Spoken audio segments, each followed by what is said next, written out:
not American Ugandan, not Canadian Ugandan. No. Think twice before you act. I'm here to educate you, to make sure that you appreciate your country, to make sure that you do something for your country, your motherland, Uganda. Uganda is crying. Uganda is bleeding. Uganda is suffering. And Uganda is not the flag. Uganda is the brother, is the sister, is your grandmother, is your mother, is your father, is your uncle, is your aunt. You left down there.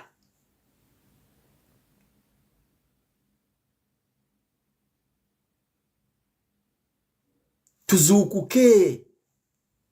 Tuzukuke. Nze ng'oli munsi yonna, I'm about to get my passport. We must demonstrate worldwide.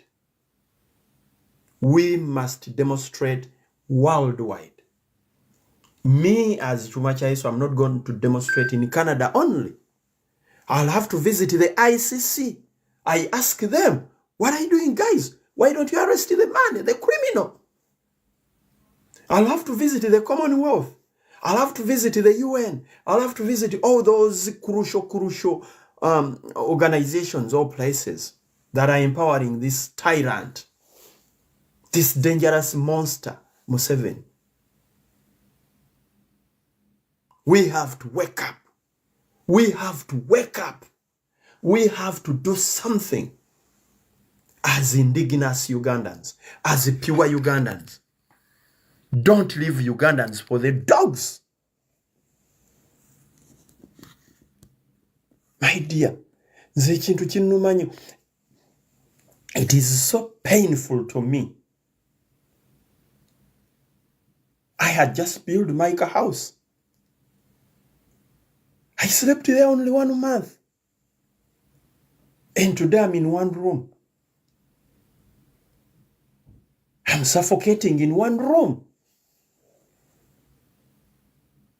I had built a house of 3 bedrooms. That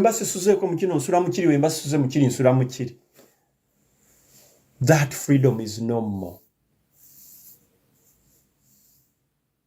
If I don't have $1,000, I'll sleep on the streets. Here in Canada. I had left that business of renting. I want some people to pick some sense in you. I had left that business of renting. But now I went back to zero. At my age, with this white hair, should I be renting now? Can I afford to buy a house in Canada? How many years must I work to own a house in Canada? Let's use our brains. Members, Ugandans in the diaspora, let's use our brains. Let's engage that gear. Yes, we've gone for demonstrations and we've told them what we want, but we can change. Now we should demonstrate asking them to give Museveni an ultimate time of 1 month. And never to appear on the ballot paper. Let pure Ugandans and other democratic Ugandans appear on the ballot paper. Not Museveni and his son. Are they pure Ugandans? Are they Ugandans? We gave them a chance. They didn't use it well. It's high time they vacate our country and go somewhere else.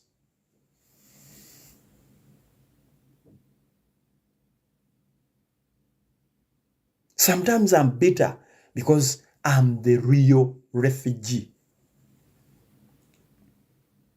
I am the real refugee. To the extent that I can't even come close to Kenya or Tanzania. Now, you will find those who are not pure refugees, those who are dilute refugees, condemning this. Why? Because they have freedom to go back to Uganda and they enjoy with their families and they eat their money. Nesinga abana bana obutayimbwa babakubirayo obutayimbwa. Nemulyoka mukitegeera nti fenna we should stay in the same boat and fight once and for all. Fenna tufune emirembe.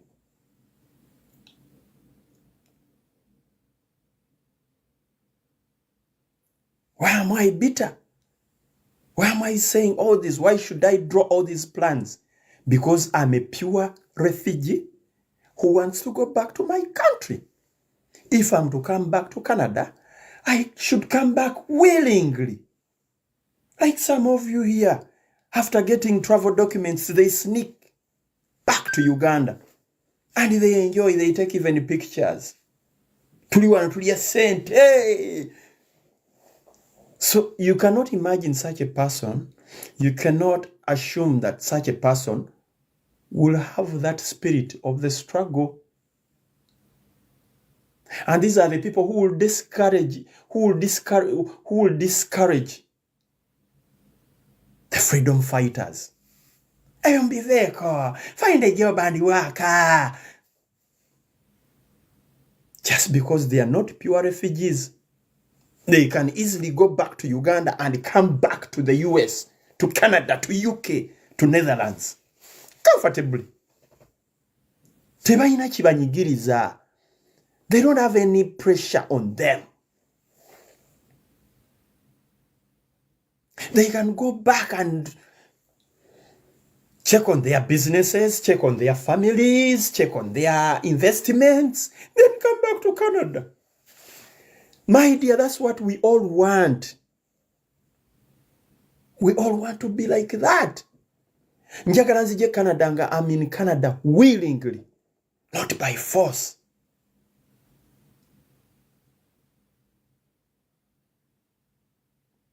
Why should someone put an idea in me to buy a house in Canada? Why can't I invest all that much money in my country, Uganda, my motherland?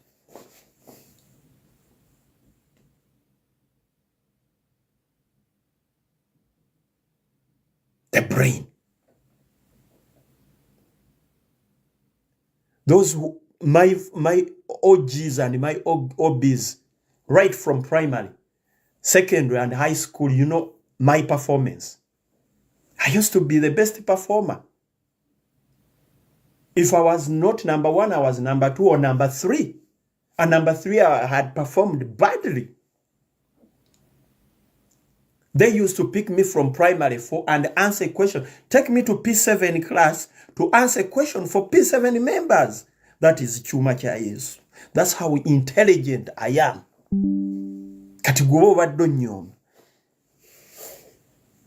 Go and ask my OBs and OGs right from primary.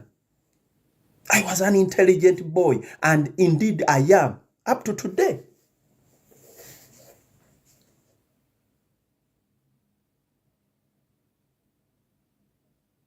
So, amagezi gaze.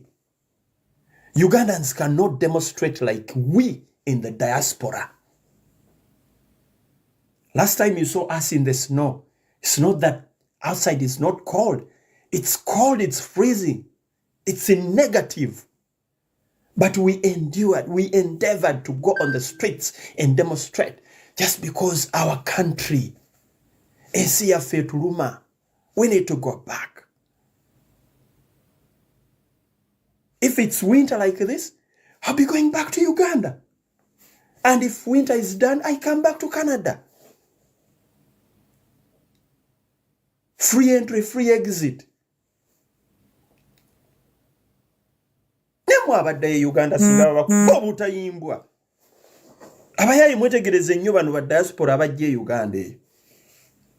Bakuba butayimbwa ku mutwe baba bayina ssente. Mubabbeko n'amasimu ako.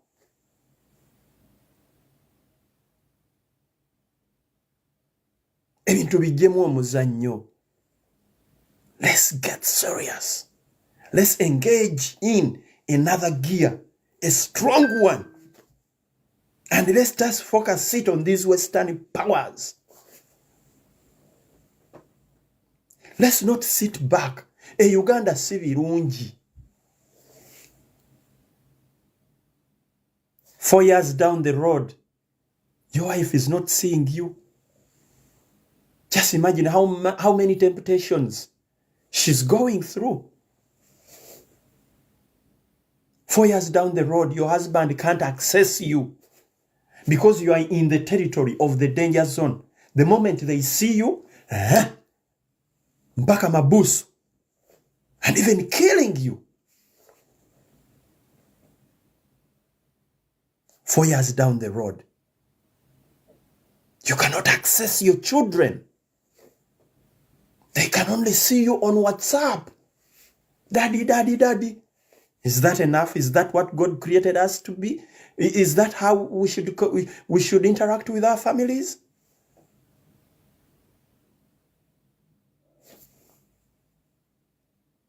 So I call upon pure refugees and dilute refugees to come on board.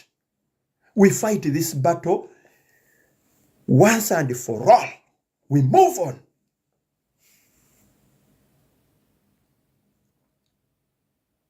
To violate one, let's forward this document to those respective organizations to give Museveni an ultimate time, him and his family, to leave Uganda within a month. I've given you examples of countries. They've done it.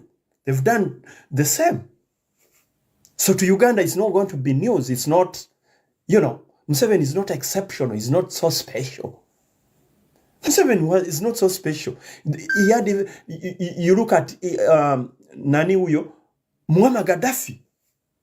Muammar Gaddafi was an icon to African continent. At least he loved his country. He was a true Libyan. But now if NATO, US, France could assassinate him, why can't they do it to Museveni? Let him vacate Uganda within a month. Njaga musala akatambi ako. Edit that part where the letter, the message, and throw it everywhere. We give Museveni an ultimate of 1 month and he shouldn't appear on the ballot paper. Tuvembi ogendo bugenzi ku street. Museveni must go. When? Museveni must go. Museveni must go. When? Now this is my focus. When? Give him an ultimate of 1 month.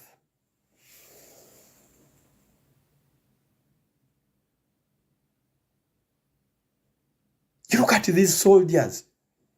You have the guns. Why don't you assassinate that president? Bana Uganda bafune emirembe. Shoot him. Mulabe embaga ku munsi yonna. And you see celebrations all over the world.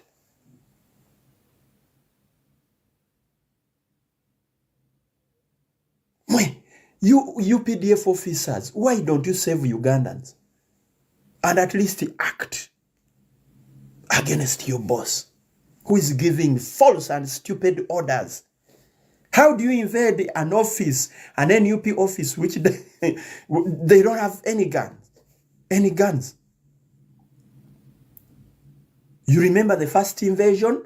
I was in charge of security by then at the National Unity Platform.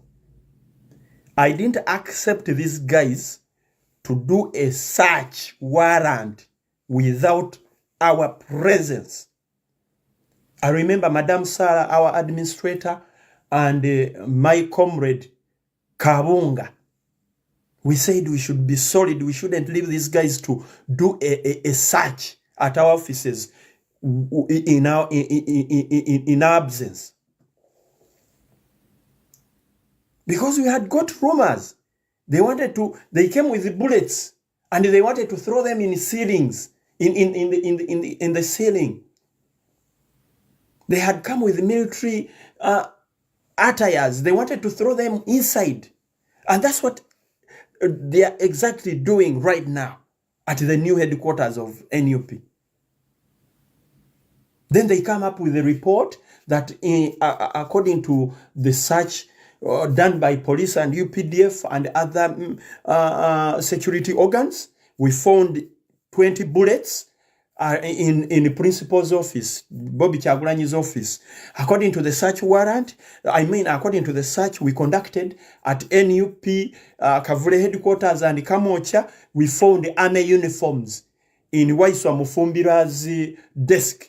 Other items found, we found a bomb in the Secretary General's office. It was in a bucket. Then they implicate our leaders.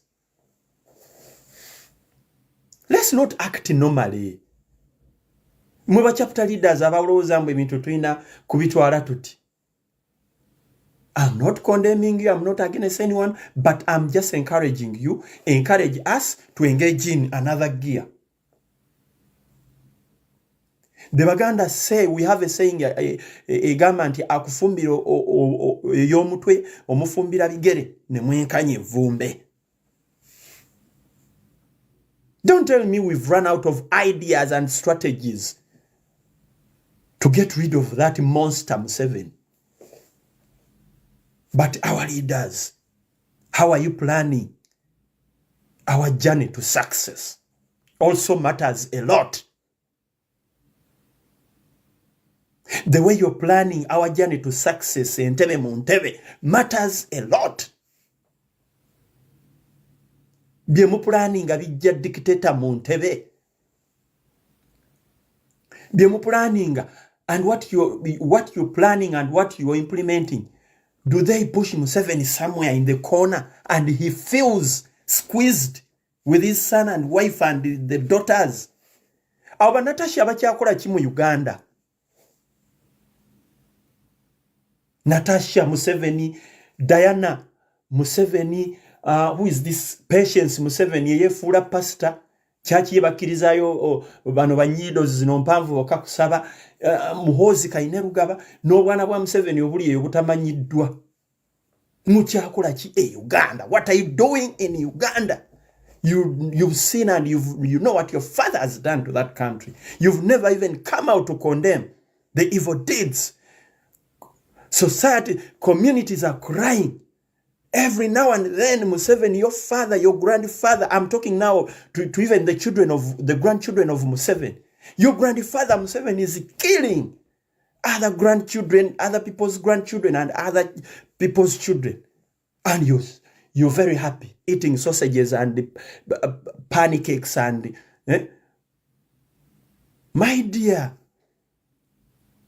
Natasha Karujire, Diana Museveni, Patience Rwabogo, Muhozi Kainerugaba, Janet Kataha, and all your blood vacate that country. Go somewhere else. Go back to Sweden. Go back into exile. Because the worst is about to come onto you. Mumulowooza abaana b'abantu abalala regimu yammwe betta bo tebalumwa.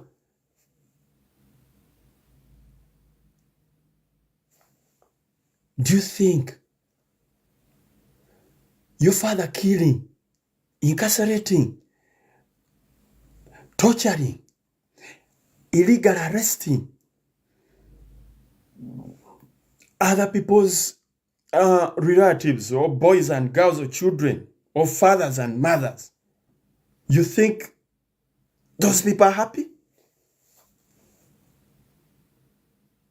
Natasha, use your brain.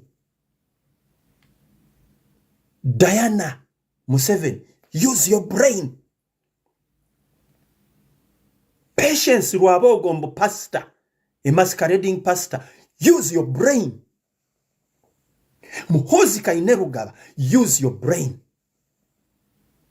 And all Museveni's children unknown, and if you know Museveni's child, we want to profile all of them. We have a book. We want to put them in black books, in our black book. If you know any child of Museveni, send their details to us. You guys, we must profile you, and we shall deal with you. I'm telling you.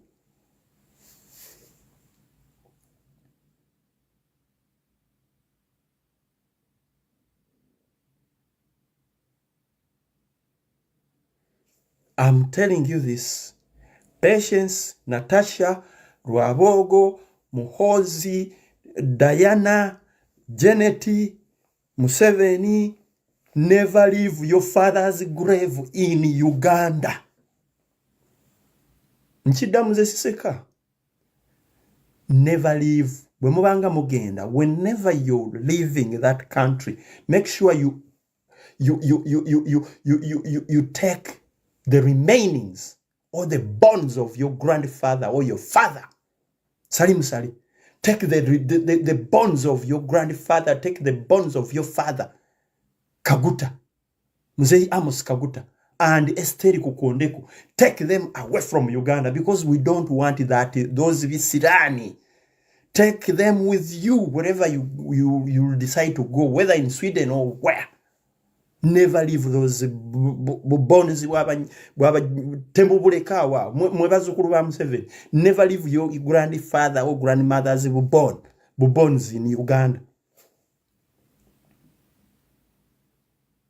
I'm telling you, unless you want us to smash them into ashes. Atewe tumala okubocha tetubuyiwana mu Victoria, tubulinyise ennyonyi ne tubuyiwa ku Atlantic Ocean, not even Indian Ocean, because we have an attachment with the Indian Ocean. Nyonyi, Atlantic Ocean, oba Pacific Ocean, Gasia bulolo, sembeza wala.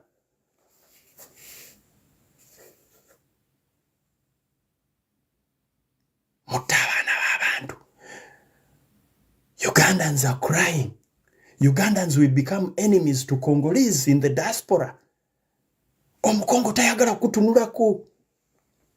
Omusomalia tayagala kutunulako. Mwatwala UPDF e Somalia ese baganda babwe ese batata babwe. South Sudan tayagala kutunulako. UPDF eri mu South Sudan yetta abantu babwe batagara batta gundi ono John Garanga. Omunakenya ali mu diaspora wano Canada US tayagala kutunulako agamba bino ebisajja ebina Uganda ebyo bina Museveni atabangudde waffe.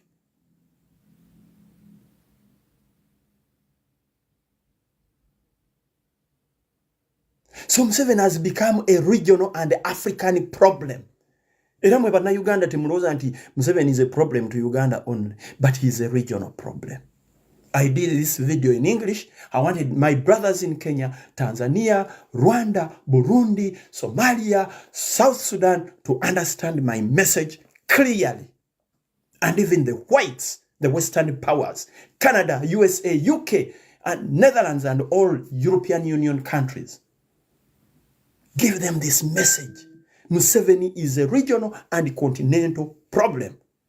Excommunicate your contract with him and give him an ultimate time of 1 month to vacate Uganda in peace. We shall not come to your countries as refugees for those who don't want. We shall not be a burden to you. Omuntu ayina ennyumba. Abasajja baleka zikalina baleka emirimu. Bali wane Canada basula mu bishelter. Bishelter bimanyi nti biringa bidoomu. Obutanda bwe buti. Magezi. Galiwa. Where are your brains? Kati no waliwo bebalimba ne babasuza mu zi hotel. Tebagala kuvaayo. Eyo wote ne bona agisulamu omwaka gumu oba ebiri. It is not your hotel.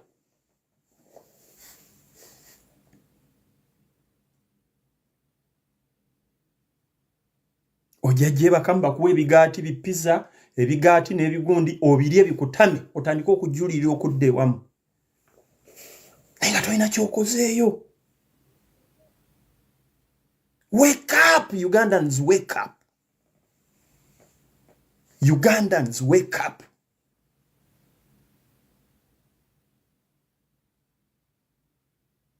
Wano ogenda ofe. You die and you start giving us burden with your dead body to transport it back to Uganda. Anange $10 mpereza $5 $10. Stupid. Why should you contribute for your body to go back? Why don't you contribute yourself when you're still alive? You drain people's money. Omunaku no one bamuocha. Atayina linnya. They will ban you. No one will contribute for your body.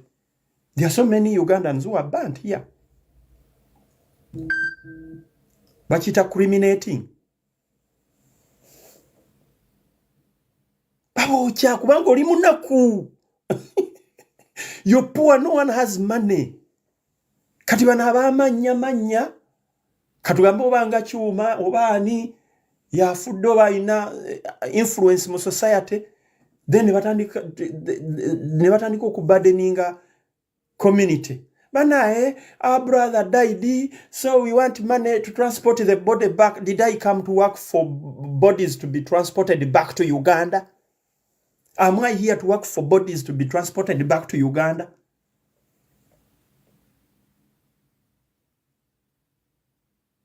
Ask yourself, are you here in the UK, in the US?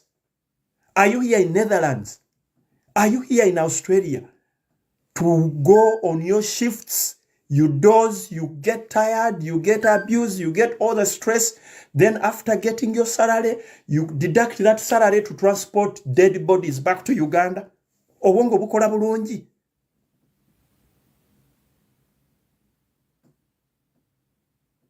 And you hear fools saying mbonze kabalizayo mubiri. Tebajja kuzayo bajja kwokera wano obuvuba busuula eri oba bwalibera abantu oli busanga omanyi wano evuli omufu balina bu storage we babuteeka. Ne bateekako erinnya Kyuma kya Yesu. Kati if Kyuma kya Yesu's family comes and wants the remainings of Kyuma kya Yesu, they give him a bottle like this. Is that what you want? Is that what you want?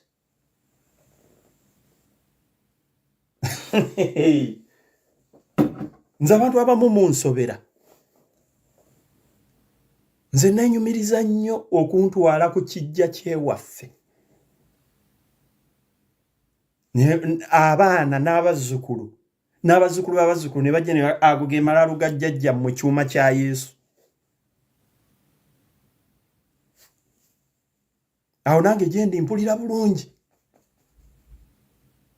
Naye okufa ng'omanyi bagenda kwokya. Osigale vvu. Is that our culture as Ugandans? As Baganda. N'olaba n'Omuganda alina amagezi ng'ayogera ebyo nti nze eka balizaayo mulambo. Balizaayo vvu. Otegeera bulungi. Maama we yakuzaala bulungi.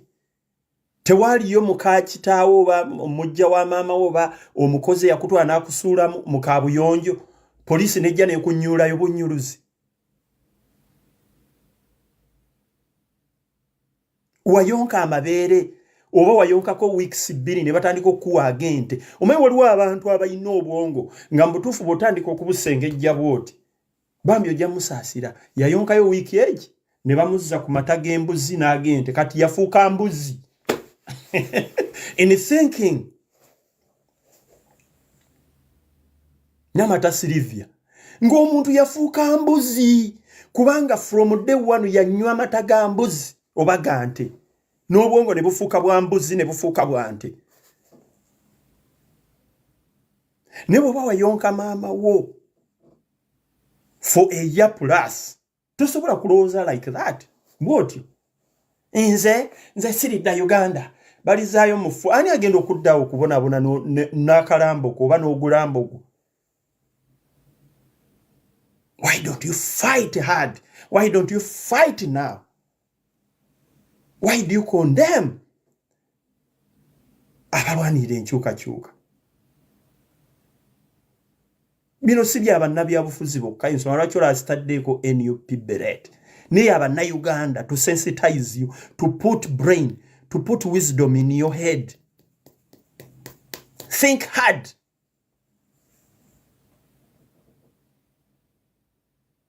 Goyagala bagende ku kijja kyewammwe nga banoonya amalalo g'akasagga Daniel nga tegaliiwo nti ati oyafiira Bulaaya. You're gone, you're done.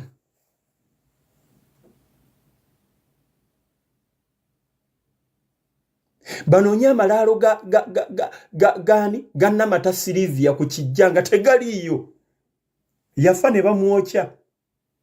Nga ne wamwe teri agenda kufuna visa. Kulinya nnyonyi kujja katugamba oba Dubai oba Canada oba US. Namata gye wafiira akireiminga evvu eryo.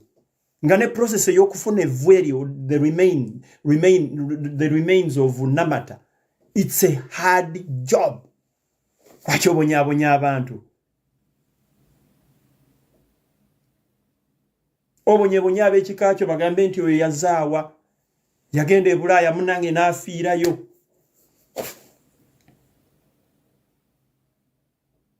Kalira bw'otaba w'amaanyi teri atawaana kali olimbu atekemu visa ne ticket ya $8,000,000 aze Canada mbu aze kukima vvu lya Namata aze kukima vvu lya kyuma kya Yesu azifu sente tebalina kyazikolamu. Abantu mwe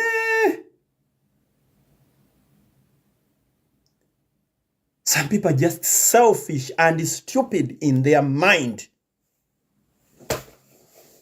Munasonyo okozesa ebigambo ebyo.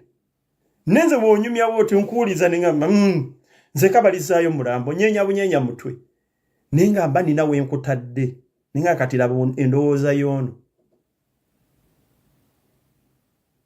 Look at the ways some people think. Look at their reasoning. Gwe lwaki olowooza nti abeewuwo tebakwagala? Tebalyagala at one time, at one day, to go and fa Abaganda tulima ebijja, tulima amalaalo. Balyegombako lumu ne bagamba, bannange twagala kugenda tulime tugenda ku Sunday ejja tugenda tulime amalaalo, tugenda tulongoosi, because that's our culture as Baganda. Banoonye ekijja ekikyo banoonye excuse me, banoonye eddaalo baliyita malaalo, banoonye amalaalo agaggo nga tegaliiwo. Goloza what will be kigenda okubeera mu mitima gy'abantu abo? Kiki ekigenda okubeerawo? Bajja kunyolwa nnyo. Oluusi mukazi watu oba musajja watu wakolanga nnyo n'obaweereza ssente. Maama sente zizo, taata sente zizo, muganda wange sente zizo. Kati baagala bagendeko ku kijja bakusiime. Bongo zina bagamba mu kibiina nalinga wa first, wa kubiri, wa kusatu.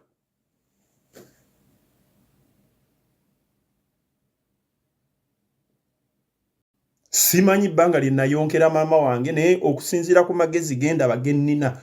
Nteekwa kuba na muyonkera omwaka plus. Muyonsa abaana bafune amagezi.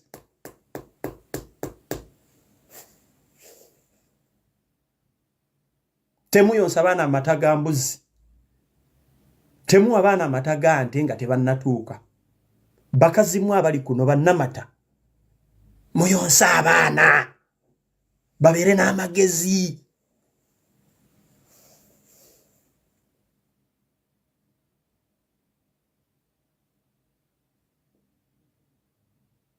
Aliena firebase.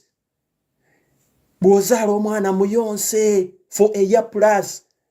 Bino ebisajja ebyamadduka kati omwana mugjeeko nange nyonkeko ebibbi by'amata g'abaana isoko kigobe kigambe gwe va ku bbeere ly'omwana. Lya bibyo birala n'ebbeere lyo lireko omwana ayonke. Abaana babeere n'amagezi. Omanyi Bayibuli eno egamba omuntu waba tannaba kwogera tomanya amagezi ge. naye omuntu amala okwogera olyoka olaba obusiru bwe oba okutegeera kwe. Gavana Shidi byanjogera birimu amagezi oba nedda? Charles Christopher Senyange Kiwanuka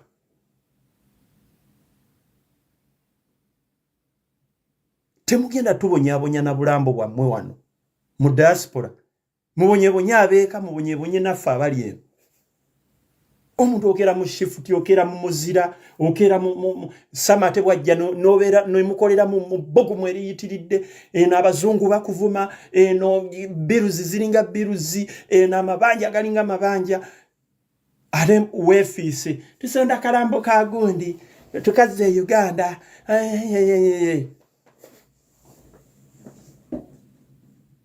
Okufa sikuganye kubeerawo.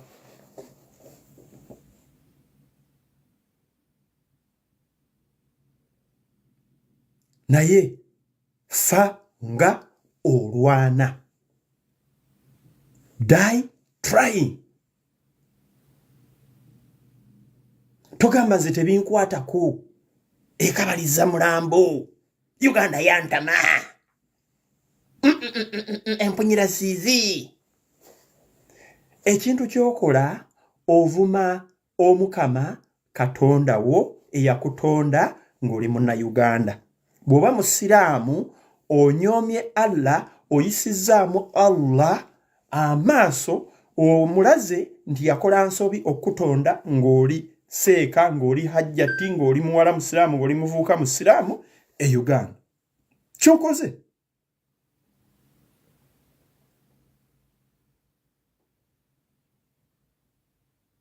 Wano abazungu tebalitwagala yadde tubeesibako. Nange nga mwendi yadde tubeesibako tebatwagala. Eno kale balabikira bulala. Ate jjukira balinamu n'ennugu nti Africa kontinenti nnungi, teyandibadde mufe abasiru abalowooleza mbu sente obutono, abatalowooza kukulaakulanya ggwanga lyabwe, kontinenti yaabwe. Balina we batuteeka levo ne baga ebyo tebitegeera ebifirika. Kati kambabulire wano e Canada. Tolaba nti e Ukraine eri entalo, ne mu Palestine nawa, mu nsi ez'abalina langi enjeru. Ne loli basanga mu shelter nga banna Uganda. Abazungu oba Abawarabu abali mu zi shelter be bano abasazeewo okunywa enjaga, abanusa amafuta, abanusa enjaga. Kwa bo bwe bulamu bwe basazeewo. Ne bano abazungu abadduse entalo mu nsi zaabwe ng'e Ukraine basula mu zi hotels. They respect them. They respect that color. Kati mwe ne babayiwa eri mu kayoola. Teri privacy. Onaafuuwa n'onaafuuwa n'oli akola biki, oli awemula, oli akola, onaayagala kweyambula, oli akoze biki. Ne mubeereeyo mu katogo. Onaali muto itagivaamu ate nze njala kunaaba, n'obeereeyo mu katogo nga waleka amayumba go, waleka ebyobugagga byo, waleka ebibanja byo, waleka bizinesi zo, waleka zibodaboda zo. E Uganda walone gwe nakawulira abagagga babiri abakatunda amaduuka mu kikuubo. Omuntu w'obeerera n'edduuka mu kikuubo n'osalawo olitunde, olitunde goodwill, ojja osule mu shelter. My friend, it's very terrible.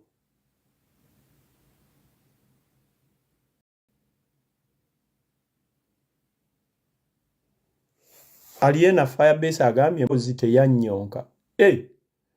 Muhozi ki? Wazalayo akaana ke bayita muhozi. Ekisinga okunsesa abawoza nti tebibakwatako ate be basinga okubeera mu mbeera embi. True. Nye nange wano ndi mu mbeera mbi. Ndi mu kazigo kamu bwe kati. Ekanalekayo ennyumba eyimiridde eriko n'ekikomera. Nasimba omuti gwange omutaffeeri mu luggya wakati nga nina ensonga lwaki ngusimba, kubanga nali ntegedde nti ekitaffeeri bw'okirya ebikola bw'obifumba n'obiwuta mu supu oba n'obinywa bikutaasa endwadde nnyingi. Kati wano ngenda kusimbawo ekitaffeeri. Nsonga ya bulamu wane Canada oba mu America gyoli oba UK ogenda kujja wa sere eddagala gwe omuwala oba omusajja alimu akawunyawunya wano togenda kufuna bombo ogenda dijjawo era ogenda kwesiga bino deodorant by'abazungu bikuwunyeko unyenge kalalume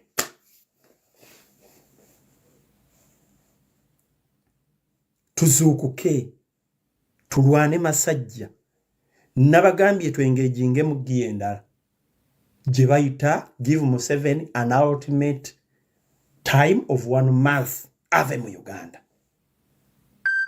Kati Museveni wanaamala okuva mu Uganda fa abaagala okuddayo tuddeyo mwabaagala okusigala abalowooza mbu Canada oyinako ekibanja oyinako akataka oyinako akakopo k'ettaka oba US oba UK oba Netherlands oba Sweden mwe musigaleyo.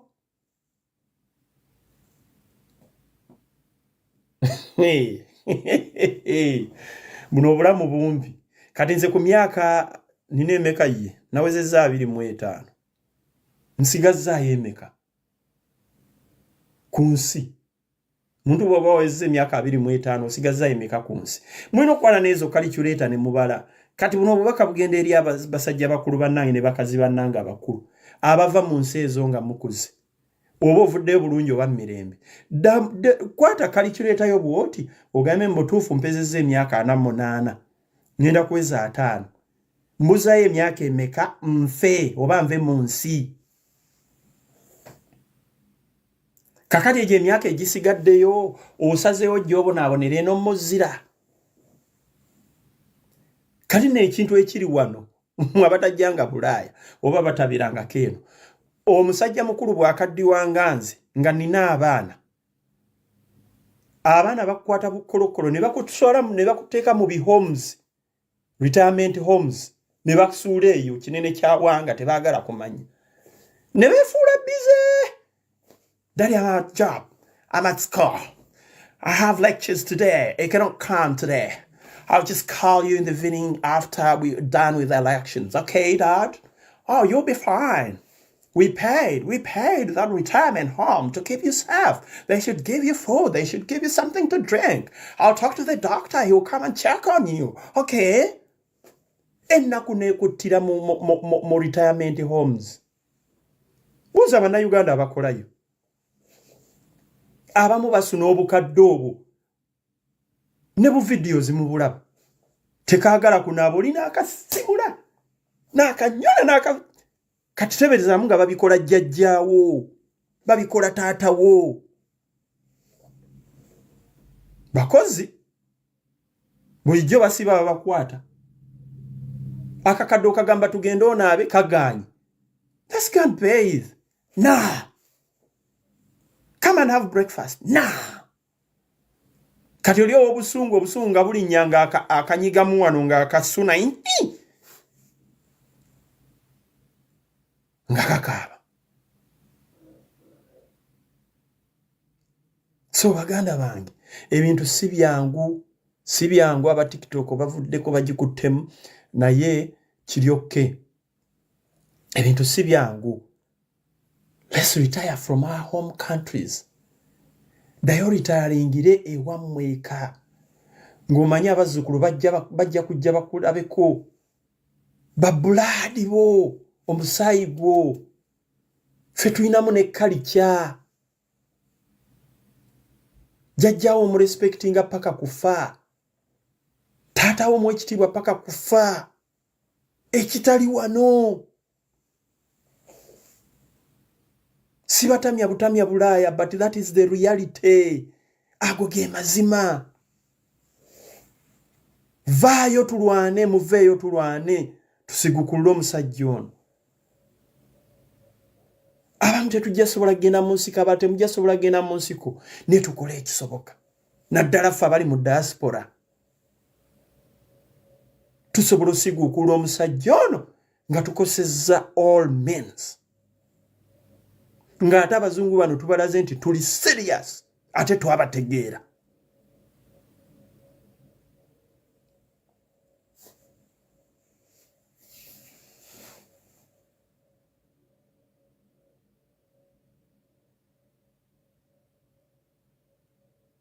So mbagala nnyo baganda bange nange ngenda nkole naye si birungi. Politics bana abasajja gwe bazannya balumbye eki kitebe bakoze eki. That's bullshit.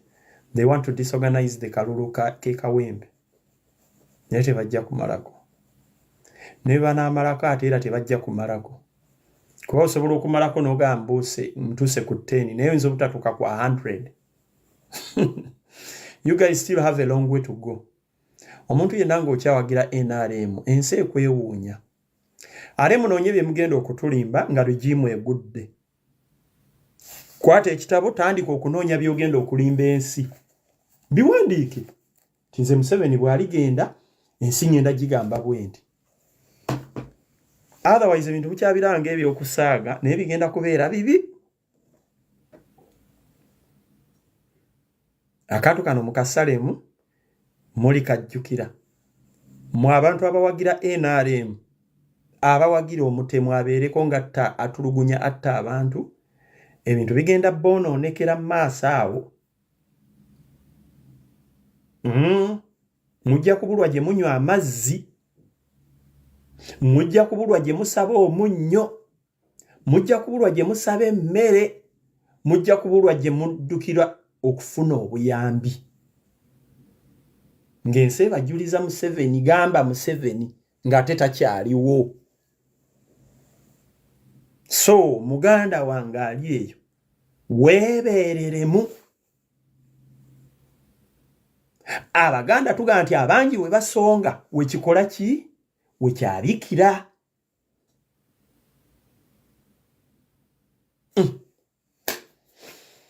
Ayi Mukama Katonda kuuma Ssaabasajja Kabaka waffe owa Buganda, kuuma ne Nnaabagereka n'abaana b'eŋŋoma. Mukama Katonda kuuma bannayuganda, tuwe obuvumu n'amagezi tuggyeko dictator nakyemalira. Katonda tewaliwo kyotalaba Museveni kyatakoze. Ne tusaba Katonda otuwe ku ssanyu lukyo olunaku lumu ng'omusajja takyali mu buyinza, obanga afudde, obanga bamugobye, obanga twetaaga ku ssanyu.